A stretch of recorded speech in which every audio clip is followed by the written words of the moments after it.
Today's episode is brought to you by refshop.us, your one-stop shop for officiating equipment and uniforms. Whether you're working your first game or you're a veteran gearing up for the season, RefShop has you covered.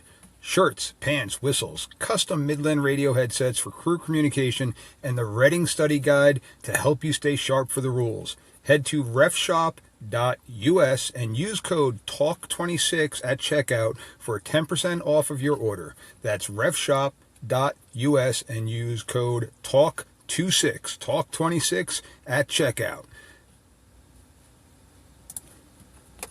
Are you a football fan? Have you ever found yourself wondering, what in the world was that ref thinking? Well, Mike D, the referee, is here to help you.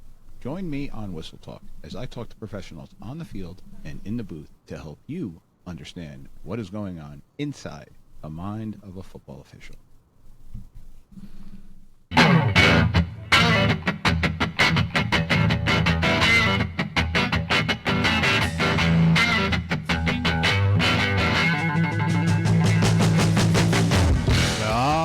Ladies and gentlemen, welcome back to another episode of Whistle Talk. Mikey, the referee, joining you once again with my good old buddy, Coach Chip, joining us once again from Georgia. Coach Chip, how you doing, buddy? I am golden, Mike. Good to be with you, man. Absolutely. Love talking with you and love having you on. So thank you once again. Coach Chip, before we dive in, let everybody know where they can find you, and then we're going to dive in. We got a packed show tonight. Now, I want everybody to do me a favor, and when this is over, go over to YouTube, look up Football Talk with Coach Chip, and subscribe to the channel. Do the same for mine, too. That is my retirement gig. And then, if you're so inclined, there are over 100 episodes of Football Talk with Coach Chip, the podcast, wherever you get podcasts. And you can find me on social media. It's at Coach Chip. It's Coach Chip at Chip Siegel, Seagle. And then we have a Facebook group that's, golly, I don't know how many now, called Football Talk with Coach Chip, and go on over there. Officials are welcome. We don't discriminate. Bless your hearts. All right. And I got to give my little plug here. So if you're enjoying the show, do me that favor too and go to that YouTube and go to all those other podcast things and hit those like buttons. Hit those subscribe buttons for both. Go to it now. Look up Whistle Talk on YouTube. Look up Mike D, the referee. Look up Coach Chip. Hit those subscribe buttons. They are absolutely free for you. They do not cost you anything, and they may make us a little bit of money on the side. So it does help us out, but it is totally free. And while you're at it, I'd love for you to possibly leave a quick rating on your podcast reviews that you have. 5 stars, 4 stars, 1 star. I don't care. Just get it out there, because what these reviews do is they help the algorithms push us out a little bit more so that more people can find us. And the more people that find us, the more people that can understand this great sport of football that we both love. And we're trying to continue to grow. So do us those favors and hit those spots up for us. We truly do appreciate it. So Coach Chip had my first 7-on-7 tournament this past weekend, and I was lucky enough I got to do 2 of my son's game. My son is playing. He's practicing right now with the varsity team as a freshman. They had a couple freshmen up practicing and working with the varsity, and he got to play in 5 varsity scrimmages, 25-minute 7-on-7s, but it was good for me. It was good for 11 of my buddies that we got out there and we were able to officiate it and start getting moving and grooving and just looking at our keys and different things like that. So got the season rocking and rolling for us now. Now, they won't let you call on Friday nights when he plays, right? I cannot. Nope. Yeah, I can't even do the school. So if he's playing freshman football, I could do freshman, but I can't do any of the varsity, even if he's just on the freshman team. So I got to stay away from that conflict of interest, and I completely agree with it. I wouldn't want to do that. But I may or may not be doing a couple of the freshman games this year, which could open me up for a little backlash by some people. But it's a freshman game, so it's another practice where the kids are playing games.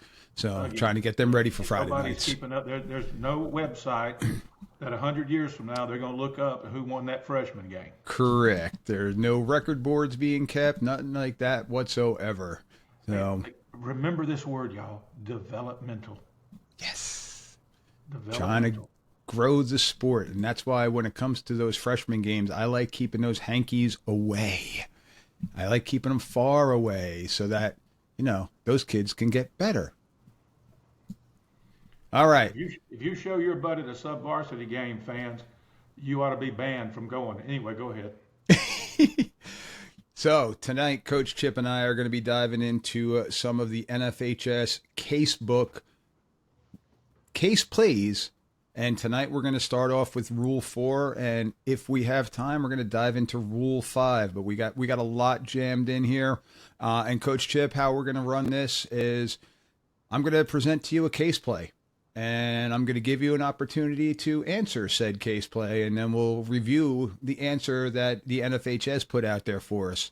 And for those that aren't familiar with the case plays and the case book itself, it's another publication that NFHS puts out, and it breaks down the different rules that we've already talked about by putting us into different scenarios and making our mind think.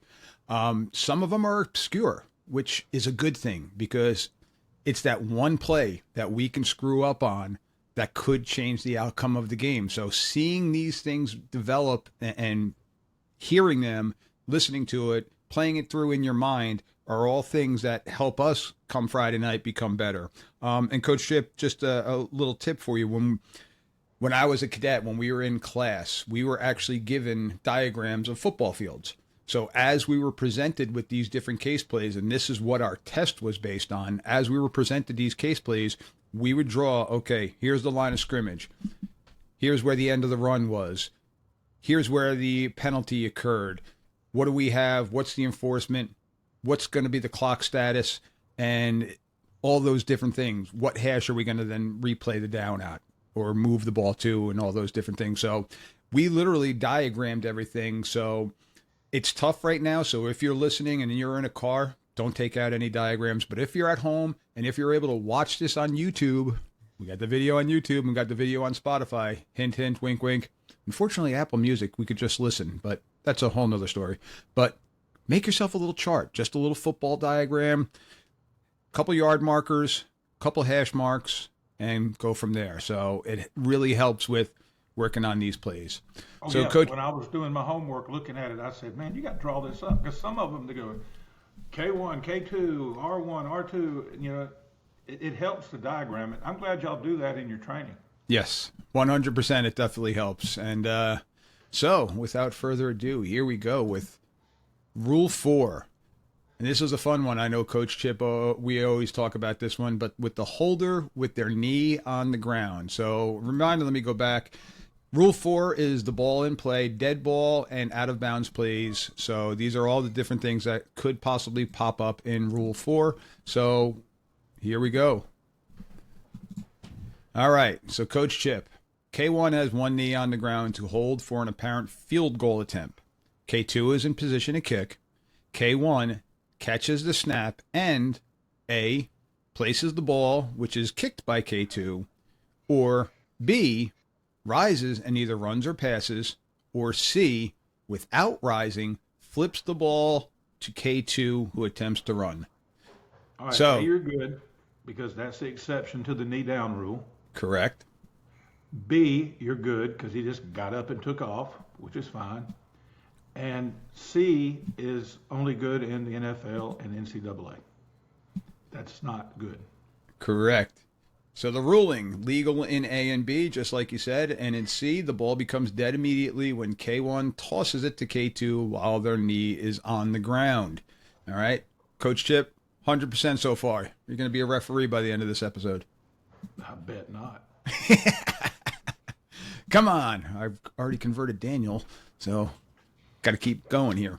All right, so we got a nice long one, and this is the one that Coach Chip was talking about with those diagrams. So during a try, K1, who is apparently a place kick holder, receives the snap with one knee on the ground and places the ball for a kick.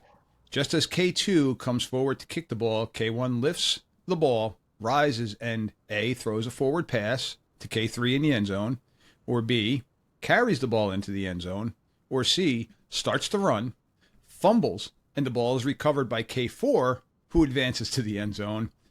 D, fumbles and it's recovered by R1, or E, takes several steps and then drops to one knee to place the ball for a kick. Now, the E is horribly illegal, or the play is over, regardless of how you're going to say it. And I read that over and over again, and I said, what kind of idiot would do that? You'd be surprised. And yeah, so in E, A is good, B is good. C, he's okay, but I don't know about advancing the fumble thing. That's a whole nother rule because a kick is a kick until it's a kick. But there's no longer a kicking situation once he takes off. There's another rule in play there. And fumbles, and it is recovered by R1. That means it's R1's ball, or it's over if it's a try. So as you said, the ruling, successful try, and again, this is a try, so it's a try. It's not a field goal. I just want to emphasize that. So the successful try in A, B, and C, the ball remains live in all of those instances. In D, the try ended with the recovery, and with R1 may not advance the ball. Okay, so because it's a try, it's over. There is no scoop and score. There is no scoop for a 2-point conversion in that scenario. And in E, the ball becomes dead once they go back to the ground, just like you said. Have you ever even heard of that? No, because usually, again, this is the obscure, but this is the one where you're sitting there watching it, and then you're like, wait a minute, did he just do that? So it's not unfathomable that it does happen because kids make mistakes and they think just like a punt, they're scrambling around and let's go back and punt the ball. Well, why can't I have a kick the ball then? So you'd be shocked. All right. One more here for number 3. At the snap, K1 is in position to kick and K2 is in position to hold for a place kick with one knee on the ground. The snap is high or it bounces once, and it is necessary for K2 to lift their knee off the ground in order to catch or recover the ball. K2 catches the snap, and A immediately drops back down to one knee and places the ball for a kick, or B immediately drops to his knee, then rises and passes the ball, or C takes several steps, then drops to the knee to place the ball down, or D takes several steps and fumbles the ball, which may subsequently be recovered and advanced by K1 or K2. I think they're all good except for that one where he runs around. The ruling, the ball remains live in A, B, D. So C takes several steps and then drops to his knee to place the ball. In C, the ball is dead when K2's knee touches the ground because he did not go back down immediately. Now, I know this is going to sound obvious to you, Mike, but please, when y'all are meeting, make sure everybody understands that, because I've seen it where it's a high snap, the kid jumps up, catches it, and brings it back down. And they kill it. Yep. Please make sure everybody in your association, officials around the country listening to this podcast, please, and don't say like, well, you're talking down to us now. No, I'm not. I'm telling you what I've seen. Yeah. I am called Captain Obvious for many reasons, because I will state the obvious, because I have found over the years, the decades, the obvious is not obvious to everyone. I say in my class, it's a lot. Common sense is not so common. Correct. Which is why I state the obvious a lot of times. You said. And it's even if it is, if we think it's obvious, going back and re-listening to it, rereading it, re-watching it, whatever it is that you need to relearn these things or to remind yourself, that's all we're trying to do right now. And some of the stuff your listeners are maybe, oh, what the heck, that's an easy one. Well, just listen to it. Put it back in. Plant that seed again in your mind. So I told you this a few years ago when we first started talking, and I'm going to say it again. It's a different scenario, but it goes along with the example of stating the obvious and make sure they know. You got to teach everything. The time the guy said that the field goal was no good because it was too high. Love it. Remember me telling you that? Yes. Yep. Oh, and then later when the apology was issued, I said, I'm not blaming him. I'm blaming y'all for not making sure he knew that. Yep. Because one guy can save that crew. Run their butts out here and assume they know football. Yep. And every time you tell me that story, I always think of Major League with the home run. That's not a home run. Too high. Yeah. All right, so fair catch signal now. So K1's punting on 4th and 10 from their own 20-yard line. The kick is high and it is short. Basically a high school punt. R1 gives a valid fair catch signal beyond the neutral zone and then muffs the kick. The ball rebounds behind the neutral zone where A, K1 recovers the ball and advances it to their 18-yard line. B, K1 falls on the ball at his 15-yard line. C, R2 falls on the ball at K's 9-yard line. Or D, R2 recovers the ball at K's 9-yard line and then is tackled immediately. Coach Chip. One at a time. K1 recovers the ball and advances to his 18-yard line. It's their ball, 1st and 10. Because it crossed the line of scrimmage and it was muffed. And it's a new set of downs, correct? For who? New set of downs for who? For K. Well, if they're punting from their own 20-yard line and they return it back to their 18-yard line, did they get the line to gain? Short, but because of the muff, I was thinking maybe it starts over. Okay. I'm just making sure you knew that part. Okay. All right. B, K1 falls on the ball at his 15-yard line. That R gets the ball. Okay. No. It's still the same thing because it was muffed. It's first and 10 for the K team. C, R2 falls on the ball at K's 9-yard line. That's 1st and 10 for R, 1st and goal for R at the 9. D, R2 recovers the ball at K's 9-yard line. Oh, by the way, officials, don't believe what I'm saying. Wait and see. Let Mike score my test. Yes. R2 recovers the ball at K's 9-yard line and is tackled immediately. That's 1st and goal for R again. So, the ruling. Legal advance by K1 in both A and B. It will be an automatic first down for K in both A and B because R1 touched the kick beyond the neutral zone. So they get it. So you're right, the change of possession. In C, it's R's ball, 1st and goal from the 9. And in D, the signal by R1 causes the ball become dead at the spot of the recovery. The covering official should sound the whistle as soon as R2 or any other receiver recovers the ball. So they should not even worry about getting tackled because the legal fair catch was given. And I was right on all of them. You betcha. I've trained you well, my friend. That and decades of football. In fact, you sent me the answers, but I'm having to memorize them right now. Yeah. I don't have it in front of me. That would just be cheating. All right, next one. K1 punts from midfield, and R1 gives a fair catch signal at their 10-yard line. R1 then muffs the catch, and the ball bounces towards R's end zone. A, R2 recovers at the 1-yard line, and their momentum takes them into their end zone where they are tackled. B, R3 recovers it, and it's downed on R's 2-yard line. Or C, K2 recovers and is downed at R's 5-yard line. So, Coach. Okay, let's go through one at a time. I think it's not a safety because when he gave a fair catch. So when he got hold to it, the play was over. Okay. B, R3 recovers and is down. Same thing. It's R3's ball. It's R's ball, 1st and 10 from the 2. Mm-hmm. K2 recovers and is downed on R's 5. It was muffed, so it's 1st and goal for R. In A, it's R's ball at the 1-yard line because the ball becomes dead when R2 recovers the following fair catch signal. Yay. Nailed it. In B, it's R's ball at the 2-yard line. And in C, it is K's ball, 1st and goal from the 5. Coach, you are on fire, my friend. Hold on a second. Oh, that's not the one I wanted. Was that the Jeopardy music? No, I am missing Jeopardy to be here. That's what DVRs are for. Well, I'm going to watch it later, but... There you go. All right. Oh, that's the one we just did, so let's move on. Coach Chip, you're going to have to read these ones.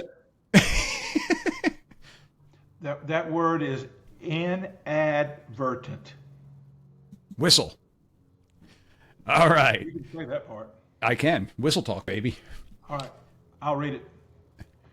With 4th and 2 from K's 38-yard line, a scrimmage kick by K1 is muffed beyond the neutral zone by R1, following his signal for a fair catch. While the ball is loose, following the muff, the covering official sounds his whistle inadvertently. Now, I already read this. I already read the answer, and I still don't understand this one, Mike. Now, this one, y'all, you earn your beer money if this ever happens. Go ahead. So, because the whistle was inadvertently sounded during the kick, the down will be replayed even though R1 was the first to touch the scrimmage kick beyond the neutral zone. Game clock will start on the ready for play signal. Now there's one of these coming up where the receiving team, they get screwed. Mm-hmm. Now, think about this one. You said it before. A kick is a kick is a kick. So because when the muff, there was no possession gained, it's still a kick at that point in time. And when an inadvertent whistle, see, I can't even say it when I'm trying to say it. The inadvertent whistle sounds during a kick, you're going to replay that down. Now I understand it because there's really no fair way to do it. Pretty much anytime not anytime, most of the time there's an inadvertent whistle, somebody's getting hosed. Yeah. And this is a scenario that we did have in a varsity game on a kickoff. The kickoff was muffed and recovered by the kicking team, and one of our guys blew the whistle inadvertently when the ball was muffed. Was he assuming the catch? He was assuming the catch, but he admitted it. It wasn't his call to make. He shouldn't have been on that whistle because it was a short pooch kick, and he was down at the goal line. And he fessed up to it right away. He came up to me and our head referee, and he's like, guys, I fucked up. That was me. I screwed up. We got to re-kick it. And we had to go over to the kicking team who recovered the muff and explain to him, Coach, that one's on us 100%. We got to re-kick off, though. And he wasn't happy, but he understood, and we moved on. Now, I would have said, I understand. Let's move on, but you owe me. Remember the next close one. You owe me. Don't worry. The special teams coach reminded us on every subsequent special teams play. So you never forgot you owed them. Yeah. And I think next time, the following year, he was at a different school. I think he still reminded us of it. So Oh, yeah. He goes, hey, he said, that bill followed me. It's not with the school. You owe me. Yep. Yeah. All right, so moving on to the next one. While a legal forward pass is in flight, A, B1 interferes with the eligible A1, and then there is an inadvertent whistle. Or B, a whistle is inadvertently sounded after which B2 contacts A2 while the ball is in flight. So we got a legal pass. Right, first of all, B is irrelevant because the inadvertent whistle had already sounded. All right, and what about A? B1 interferes with eligible A1, and then there is an inadvertent. I think the offense gets their choice, either redo the down or take the result. In A, if the designated representative accepts the penalty for the foul which occurred prior to the inadvertent whistle, the penalty takes precedence. In B, the contact by B2 occurred during a dead ball period, and unless it's a personal foul, it's ignored. Because the whistle was inadvertently sounded while a legal forward pass was in flight, the down shall be replayed. So in B... I'm El Fuego right now. Yep. In B, you got a dead ball play. So, I mean, interference, unless he blew him up, then you can go with that. So unsportsmanlike or unnecessary roughness, I should say, not unsportsmanlike. But in B1, their inadvertent whistle happened afterwards. So we're moving on. Coach, you are definitely on fire. Yeah. All right. With 4th and goal on B's 4-yard line, A1 is hit and fumbles. And as the ball rolls towards the end zone, an inadvertent whistle is sounded. Wah, wah. This is the one. I think this is the one. The fumble occurs A, at the 5-yard line, or B, at the 3-yard line. So one of them is beyond the neutral zone. One of them is behind the neutral zone. Oh, I went too fast. That's fine. Because I don't think I know the answer to this one. All right, so we'll go on here. In both A and B, A will have choice of taking the play at the spot of the fumble or replaying the down. If A takes the play, it's B's ball at the 5 in A and at the 3 in B. Got that one? So B gets it on both of them?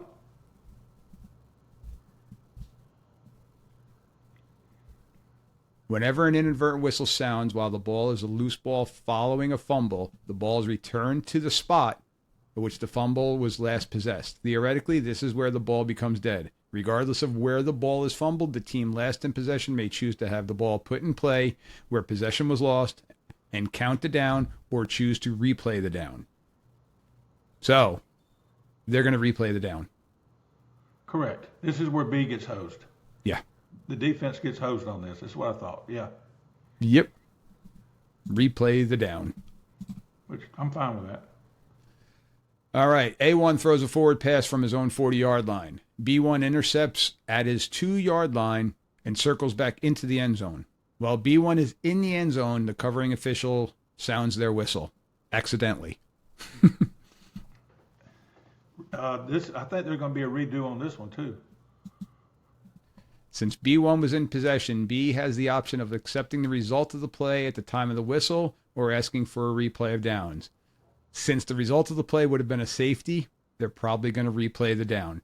If he didn't go in between a rock and a hard place, that's damned if you do. Okay, either you're going to get a safety or you're giving the ball back to the offense. Yep. That is crazy. But I don't know any other way to resolve it. If he didn't circle back into the end zone and was at the 1-yard line when the whistle blew, they're getting the ball at the 1-yard line. But because they were in their end zone and they ran into their end zone, now it's going to be a safety. Well, let me ask you this. Okay, if he intercepts it on the fly and his momentum carries him in, does that have any effect on the outcome of it? Depends on what they're trying to do. But if it's definitely momentum, yes, that would change it because they're going to get the ball back at the spot. But because he circled back into his own end zone, by choice. So by choice, correct. In that scenario, he done did it himself. Okay, well, you got to coach those kids up. All right, moving along here.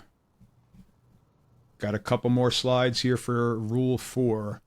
All right, A1 is in a scrimmage kick formation with their back heels on the end line of the end zone. Okay, so this is your I don't know, your short punt, whatever, your tight punt formation where everybody is in tight instead of having the flankers out wide or the gunners out wide, everybody's in tight for the tight punt. On a high snap, the potential kicker jumps and is able to keep the ball from going out of bounds or out of the back of the end zone. But the ball falls to the ground and is rolling around 5 yards into the end zone. In a panic, A1 kicks the ball off the ground and it rolls to the A25 and is bounding around when there's an inadvertent whistle. The ball rolls dead at the 27-yard line. All right, I'll let you deal with the whistle, but let me tell you this. Kicking that ball on the ground was illegal, so a penalty in the end zone results in a safety. Now, you explain the inadvertent whistle part. Correct. So now B has the choice of accepting the penalty for the illegal kick, which if it is accepted, results in a safety against A.